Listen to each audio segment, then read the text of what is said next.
Assalamualaikum warahmatullahi wabarakatuh. Salam sejahtera buat kita semuanya.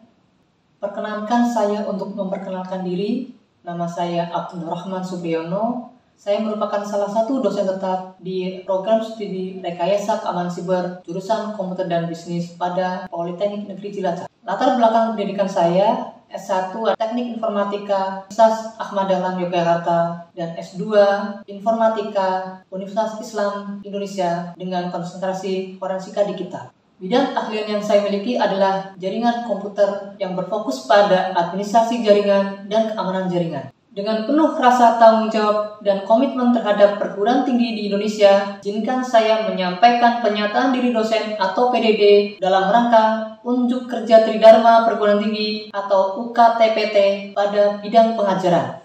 Video ini dibuat sebagai bagian dari sertifikasi dosen yang diselenggarakan oleh Kementerian Pendidikan Tinggi, Sains dan Teknologi tahun 2025. Pada kesempatan ini, izinkan saya memaparkan salah satu mata kuliah yang saya ampu, yaitu mata kuliah Administrasi Sistem Komputer dan Jaringan.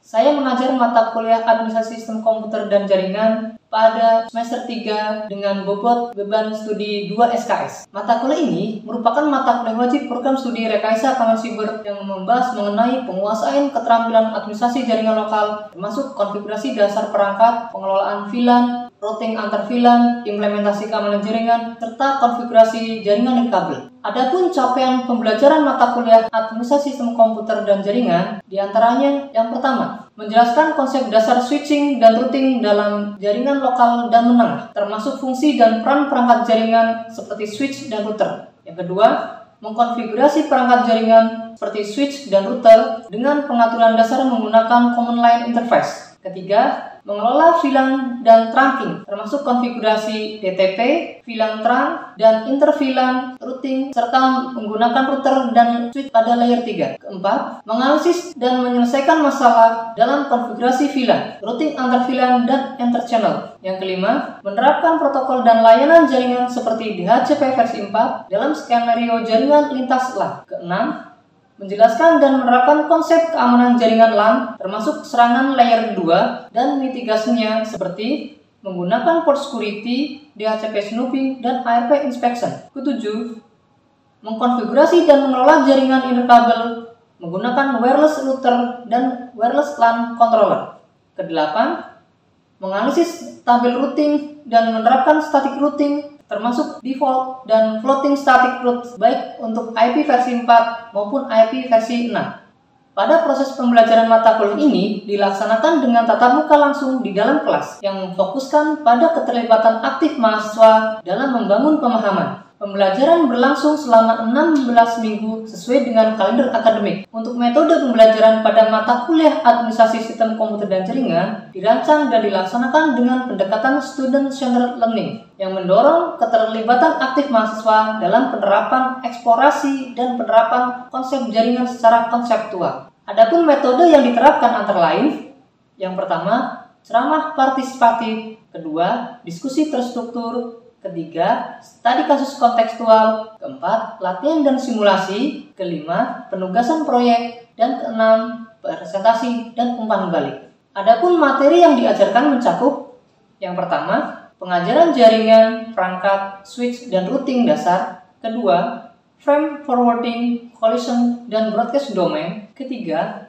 VLAN dasar, keempat, trunk, DTP, native VLAN, kelima, router on stick, layer 3 switch routing. Keenam, troubleshooting inter-VLAN. Ketujuh, inter-channel meliputi konsep dan jenisnya. Kedelapan, DHCP versi 4 untuk server dan klien. Kesembilan, ancaman pada layer 2. 10, keamanan port. 11, DHCP snooping dan ARP inspection. 12, arsitektur VLAN. 13, static route, default, dan routing route. Dan 14, struktur routing table.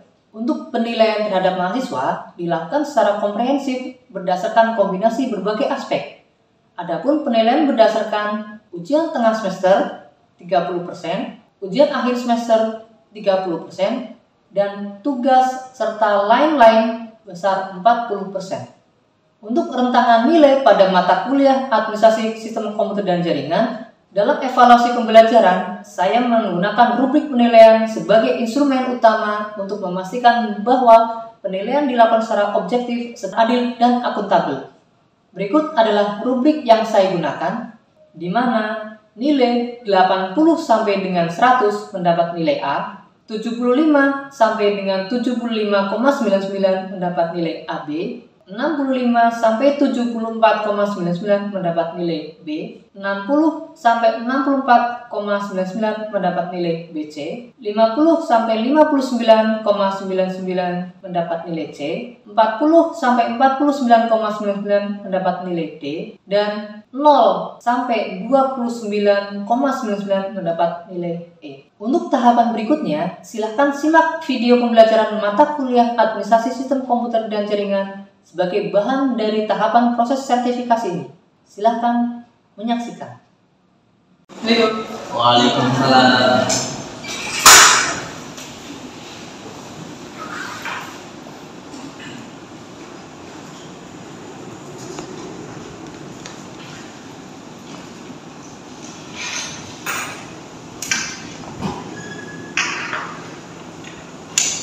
Baik, bagaimana kabarnya teman-teman semuanya? Alhamdulillah. Baik ya, sebelumnya Assalamualaikum warahmatullahi wabarakatuh. Waalaikumsalam warahmatullahi wabarakatuh. Sehat semuanya ya? Alhamdulillah. Baik, sebelum kita mengawali di pertemuan hari ini ya, kuliah hari ini, alangkah baiknya kita berdoa semoga kita diberi kelancaran untuk kedepannya dan apa yang kita nanti pelajari bisa menjadi keberkahan buat kita semua. Untuk berdoa sesuai dengan keyakinan kita masing-masing ya, mudah-mudahan baik. Berdoa di selesai. Dan untuk pertemuan kali ini kita mengarah atau melanjutkan di materi tentang filan. Ya. Mungkin dari teman-teman ada yang pernah dengar istilah filan. Apa itu filan? Virtual area. Oke, virtual. Oke. Berarti kalau bicara tentang virtual berarti kan tidak ada secara fisik ya logikanya ya. LAN atau local area network yang di dalamnya itu seperti layaknya jaringan fisik, namun di situ secara logik ya atau secara virtual. Bisa diasumsikan bahwa kita membuat suatu jaringan yang mana itu sama seperti jaringan fisik pada umumnya, hanya saja kita memanajemen secara logik atau secara virtual. Nah, untuk mengawali ya, saya akan mencoba presensi dari teman-teman dulu ya, atau melakukan absensi. Baik, saya coba panggil Mas Adeva ya. Mas Hafid, Mas Arya, Bestari, Farah, Farid, Diska, kemudian terakhir Mas Riki. Oke, sudah hadir semua ya? Apa ada yang izin tadi? Tidak ada. Baik. Kalau sudah, nah kita kembali masuk lagi ke materi ya tentang filan tadi. Oke, kita coba masuk di sini. Nah, di dalam materi ini ada tujuan dari filan itu sendiri ya. Kaitannya dengan protokol atau model ya. Apa itu protokol? Ada yang tahu protokol itu apa?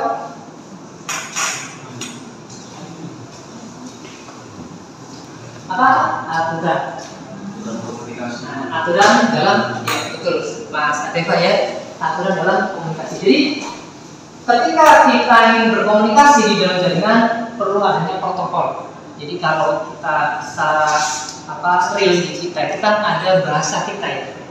Misalkan ada yang dari Sumatera, misalkan ada yang dari Papua, ada yang dari Cilacap.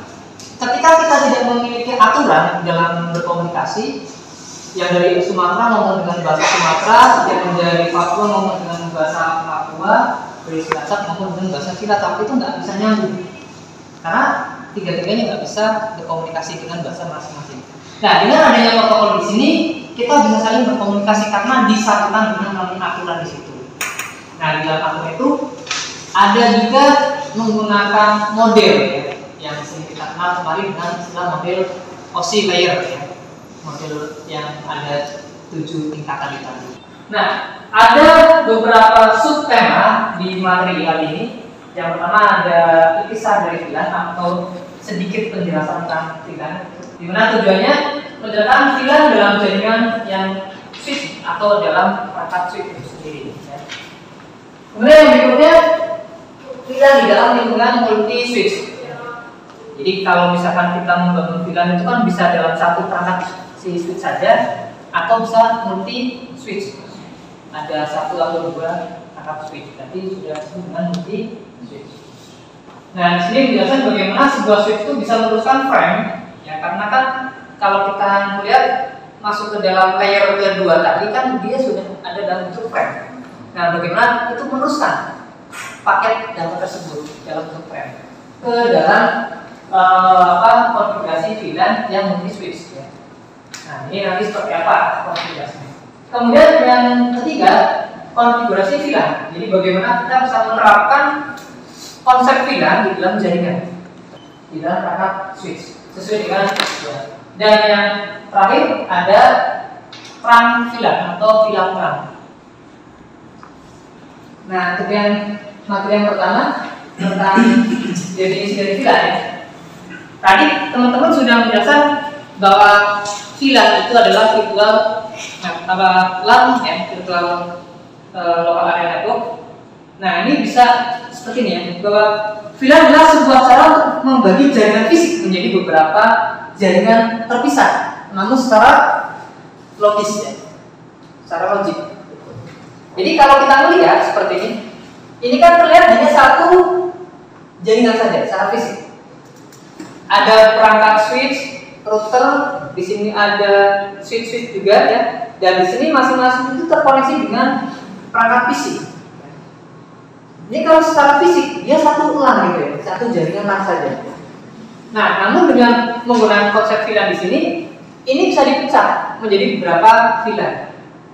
Ya, dan ternyata di sini dari switch yang pertama, ini ada misalkan ada lantai 1, lantai 2, lantai 3. Di dalam lantai pertama di sini ada switch yang di dalamnya ada VLAN 2, VLAN 3, dan VLAN 4. Jadi dalam satu perangkat switch itu ada 3 VLAN. Di switch di lantai 2 juga terdapat ada 3 VLAN juga. Dan di lantai 3 juga ada satu switch, di dalamnya ada 3 VLAN juga. Jadi ketika nanti dihubungkan antara perangkat PC, IT, HR, dan sales itu yang tadinya bisa saling berhubungan karena adanya VLAN yang berbeda tidak saling berhubungan. Nah, itulah konsep membagi jaringan bukan berdasarkan fisik tapi berdasarkan logis atau berdasarkan virtual. Dari sini bisa dipahami? Bisa ya? Nah, jadi kalau misalkan di sini VLAN 1, VLAN 1, VLAN 1 atau VLAN 2, VLAN 2, VLAN 2 ini bisa saling berhubungan karena dia sama-sama satu LAN atau satu segmen. Tapi karena di sini sudah beda VLAN atau sudah beda segmen atau beda jaringan. Gitu ya. Nah, di sini untuk menempatkan perangkat dalam berbagai VLAN memiliki karakteristik ya. Yang pertama, menyediakan segmentasi berbagai kelompok perangkat pada switch yang sama. Tadi ya, menyediakan segmentasi pembagian. Segmentasi kan dengan dibagi-bagi. Segmentasi yang berbeda ya atau yang berkelompok. Jadi misalnya PCIT di sini dikelompokkan dengan di switch yang kedua dan juga yang switch ketiga dalam satu VLAN yang sama. Di sini juga dengan satu VLAN yang sama. Jadi ada segmentasi atau ada pembagian kelompoknya. Kemudian menyediakan organisasi yang lebih mudah dikelola. Kenapa? Karena misalkan di lantai 1 itu ada IT juga. Ya. Ada misalkan di sini ada pegawai yang fungsinya atau tugasnya sama-sama seperti IT di lantai 1. Ternyata di lantai 2 juga ada petugas yang sama, di lantai 3 juga ada petugas yang sama. Supaya masing-masing petugas ini bisa saling berhubungan, maka kita bentuk VLAN yang sejenis. Kemudian yang berikutnya, broadcast, multicast, dan unicast itu diisolasi dalam VLAN individual. Artinya apa? Ketika ini sebelum ada VLAN yang berbeda, ada hanya satu VLAN, ketika si router mengirim pesan, maka dia akan di-broadcast ke semua. Nah, dengan adanya VLAN, maka antara broadcast, multicast, ataupun unicast itu bisa diatur sedemikian rupa. Jadi bisa dikelompokkan sesuai dengan kebutuhan. Paham ya? Oke. Kemudian setiap VLAN akan memiliki rentang pengamatan IP yang unik. Nah, jadi di sini juga bisa, contoh di sini ada IP 10.0.2.0 prefix 24, ini 10.0.3.0 prefix 24 dan 10.0.4.0 prefix 24. Kemudian tadi yang kaitannya dengan broadcast domain yang lebih kecil, ya. Artinya ketika di sini broadcast tidak semuanya kena, hanya broadcast domain yang lebih kecil. Fungsinya untuk apa? Supaya tidak membanjiri jaringan yang ada di situ. Oke, dari sini bisa dipahami? Oke. Masuk ke berikutnya ya. Nah, di sini ada manfaatnya ya, manfaatnya broadcast domain yang lebih kecil ya. Di sini membagi plan mengurangi jumlah broadcast domain tadi ketika tadi di kelompok-kelompokan ya. Meningkatkan keamanan ya. Artinya hanya pengguna dalam VLAN yang sama yang dia bisa saling berhubungan. Ketika VLAN-nya berbeda tidak bisa. Meningkatkan efisiensi IT. Nah, di sini untuk mengelola tadi pengelompokan itu lebih mudah. Pengurangan biaya. Nah, satu switch dapat mendukung beberapa grup VLAN. Jadi untuk membagi beda berdasarkan tadi. Dan yang terakhir di sini performa yang lebih baik ya, dengan adanya broadcast yang lebih kecil, maka dapat mengurangi lalu lintas sehingga meningkatkan bandwidth. Bandwidth itu tahu ya, pipa, jalur pipa komunikasi. Jadi dia tidak terlalu termakan. Makanya untuk bandwidth lebih baik lagi. Saya masuk ke tipe VLAN ya. Nah, di sini ada tipe VLAN, ada default ya. Default di sini VLAN bawaan. Ya. VLAN yang memang sudah ada dalam perangkat switch. Jadi perangkat itu mau perangkat apapun yang sifatnya manageable ya. Karena ada switch yang dia itu tidak bisa di manajemen, ada juga switch yang bisa di manajemen. Nah, kalau switch yang bisa di manajemen ini ada VLAN bawaan, yaitu VLAN 1 namanya. VLAN 1 adalah VLAN default. Dia juga bisa disebut dengan VLAN aktif default, bisa disebut dengan VLAN management default, dan VLAN saat ini tidak dapat dihapus atau diubah namanya. Jadi kalau misalkan VLAN 1 kita masuk konfigurasi, masuk ke dalam VLAN 1, kita ganti namanya itu nggak bisa, karena dia sebagai VLAN default atau VLAN bawaan. Kita bisa menambah, menghapus, mengganti itu VLAN lain selain VLAN 1. Nah, di sini kalau kita lihat, di sini ada perangkat switch ya. Kita bisa melihat dengan perintah show VLAN diff. Nah, di sini ada namanya default ya. ID VLAN-nya 1. Nah, di sini kita lihat ada beberapa interface. Fast Ethernet 0/1 sampai dengan Fast Ethernet 0/24. Berarti di sini ada 24 port Fast Ethernet dan ada 2 port 3 bit Ethernet 0/1 dan 0/2. Ini semua masuk ke dalam VLAN 1. Oleh karena itu, ketika kita menghubungkan perangkat di dalam perangkat switch itu bisa langsung terkoneksi ketika jaringannya sama, ya, karena masih dalam satu perangkat VLAN. Kemudian tipe yang lainnya ada data VLAN data dan aktif manajemen. Nah, di sini untuk yang data itu biasanya didedikasikan untuk lalu lintas yang dihasilkan oleh pengguna, ya, jadi yang sering dipakai. Kemudian ada VLAN data itu juga masuk dalam VLAN 1. Karena VLAN 1 VLAN default untuk bisa apa saja. Natif ini biasanya dipakai untuk trunking. Tadi kan ada VLAN trunking, ada mode trunk, ini ada trunking. Dan di dalam natif itu ada namanya enkapsulasi. Nah, enkapsulasi yang biasa dipakai dalam trunk itu menggunakan protokol 802.1. Seringnya. Kenapa ini? Karena ini sifatnya jadi bisa dipakai di beberapa perangkat. Ada tipe lain, namun dia hanya terbatas dalam perangkat tertentu. Kemudian ada manajemen VLAN ini biasanya digunakan untuk kualitas remote, baik menggunakan SSD maupun telnet.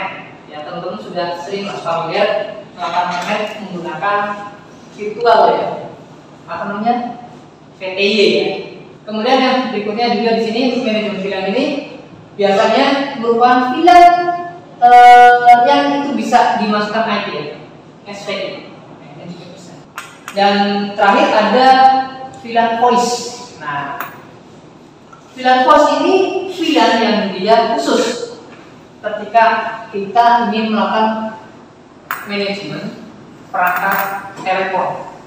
Seperti halnya perangkat telepon yang ada di kantor-kantor, kampus-kampus itu kan bisa menggunakan ini. Supaya apa? Lebih jelas karena ini dibedakan. Di sini adanya jaminan dari bandwidth yang terpakai. Baik teman-teman semuanya, kita masuk ke materi yang kedua atau submateri kedua tentang VLAN di lingkungan multi switch ya.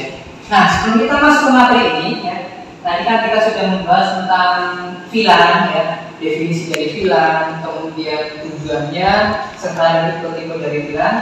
Mungkin dari teman-teman ada yang ditanyakan sebelum kita masuk ke submateri berikutnya?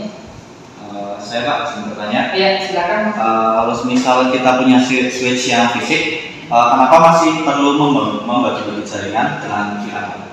Oke, pertanyaan yang sangat bagus ya. Jadi, kenapa sih kok kita harus membagi gitu ya? Sedangkan tadi kan sudah secara fisik. Nah, tujuan dari VLAN itu kan ketika jaringan tersebut secara fisik itu satu ya, terlihat satu. Nah, namun kita bisa membagi di situ. Jadi terlihat memang hanya satu jaringan, tapi di dalamnya sebenarnya sudah beda jaringan. Tujuannya apa?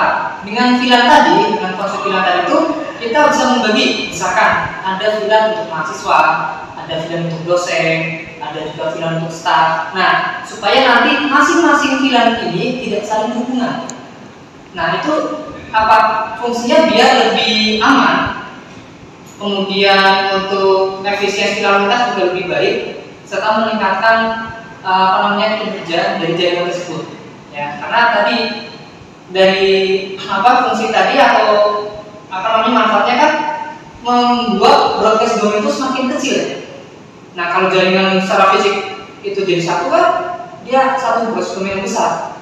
Nah, maka dari itu kita bisa memecah-mesah atau membuat kelompok-kelompok tertentu di dalam VLAN tersebut. Jadi itulah fungsinya kenapa kita memang perlu adanya VLAN di situ supaya kita bisa manajemen berdasarkan kelompok. Mungkin seperti itu ya, jadi dari aman lebih efisien. Baik, terima kasih. Oke, ada lagi? Tidak ada? Kalau tidak ada, kita masuk ke submateri berikutnya tentang VLAN di lingkungan multi switch. Nah, di sini kita lihat ada topologi ya. Di sini ada switch 1, 2 dan 3. Nah, terang itu adalah tautan atau link antar point to point dari satu titik ke satu titik yang lain. Nah, kalau kita lihat apa sih fungsi terang? Mengizinkan lebih dari satu VLAN. Nah, kalau kita lihat di sini di switch 2 ada VLAN 10, ada VLAN 20, ada VLAN 30. Kemudian di switch 3 juga ada VLAN 10, 20 dan 30. Nah, di sini supaya antar switch yang berbeda tadi, VLAN 10 pada switch 2 bisa terkoneksi atau terhubung dengan VLAN 10 di switch 3. ternyata di sini ada penghubung switch 1. Supaya bisa terhubung, maka di dalam switch 1 ini dimasukkan terang. Jadi koneksi dari switch 2 ke switch 1 ini menggunakan koneksi trailing untuk bisa membawa VLAN 10 yang ada di switch 2 dan VLAN 10 yang ada di switch 3. Bisa saling berhubungan. Baik, kita masuk ke konfigurasi ya, nanti kita latih ya. Teman-teman nanti saya kasih tugas untuk mencoba belajar di rumah ketika sudah selesai. Di dalam konfigurasi di sini ini ada tata cara bagaimana kita melakukan satu konfigurasi VLAN. Nah, sebelum kita masuk ke dalam konfigurasi, ada rentang nomor ID VLAN yang ada dalam perangkat switch. Ada rentang 1 sampai dengan 1005. Ini masuk dalam normal range. Sedangkan yang 1006 sampai dengan 4095 ini masuk dalam extend range, tambahan. Nah, ini juga fungsinya berbeda-beda. Nah, ini contoh penetapan atau memasukkan port ke dalam VLAN ya. Contoh misalkan di dalam contoh ini kita memasukkan fast Ethernet 018 dengan mode akses, di mana kita memasukkan ke VLAN 20 ya. Contohnya misalkan di VLAN 20 ini VLAN dosen misalkan. Kemudian ada VLAN yang lainnya. Nah, ini contoh ketika kita memasukkan VLAN. Misalkan kita ingin menambah port-port yang ada, tadi kan VLAN sudah dibentuk nih, ada misalkan VLAN 10, VLAN 20, kan ada nama dosen dan ada mahasiswa misalkan. Nah, ini cara untuk memasukkan port ke dalam VLAN. Ya.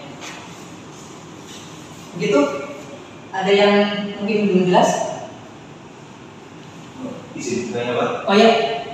Kalau misal kita salah assign port ke VLAN yang sesuai ya Pak. Misalnya port untuk mahasiswa malah masuk ke VLAN dari dosen, itu dampaknya seperti apa Pak? Oh ya. Jadi betul ya. Jadi kalau misalkan kita salah, misalkan di sini ada VLAN 20 untuk dosen. Ternyata seharusnya ini fast Ethernet 018 ini masuk ke VLAN-nya mahasiswa atau VLAN 10. Dan ini dampaknya sangat signifikan. Bisa dibilang berbahaya karena ketika kita salah memasukkan port, misalkan yang harusnya masuk ke VLAN dosen, misalkan sampai ke VLAN mahasiswa, ternyata ini masuk ke VLAN dosen. Bisa jadi si port tersebut mendapatkan IP address yang IP-nya itu kelompoknya si dosen. Nah, efek keduanya apa? Yang mahasiswa ini yang seharusnya bisa komunikasi dengan mahasiswa yang lain tidak bisa lagi karena sudah beda jaringan atau beda segmen. Jadi memang harus hati-hati ketika kita melakukan konfigurasi. Harus benar ini portnya berapa, IP-nya berapa. Nah, itu yang harus kita jeli ketika kita melakukan konfigurasi. Baik teman-teman, tadi kita sudah membahas tentang definisi dari VLAN, kemudian fungsi-fungsinya seperti apa, kemudian tadi juga sedikit belajar tentang bagaimana kita konfigurasi, dan dari pertanyaan teman-teman tadi sudah sangat bagus ya mewakili dari teman-teman yang lainnya. Apakah dampak yang terjadi ketika kita salah konfigurasi, kemudian tadi fungsi dari VLAN itu seperti apa, dan ini materi yang lain tadi tentang terang ya. Nah, ini memang sudah selesai. Mungkin untuk pertemuan berikutnya kita coba langsung ke praktiknya. Untuk materi sudah ya, sudah dapat ya? Sudah. Oke, nanti untuk yang ini akan saya share juga ke teman-teman lewat media yang sudah kita buat ya. Supaya materi yang sudah disampaikan bisa bermanfaat ya, dan waktu yang teman-teman berikan bisa bermanfaat juga berbarokah ya. Mari kita tutup pertemuan hari ini dengan berdoa sesuai dengan keyakinan kita masing-masing. Berdoa di sini. Selesai. Itu saja dari saya. Selamat belajar di rumah. Sekian kurang lebih dari saya. Wassalamualaikum warahmatullahi wabarakatuh. Waalaikumsalam warahmatullahi wabarakatuh. Terima kasih.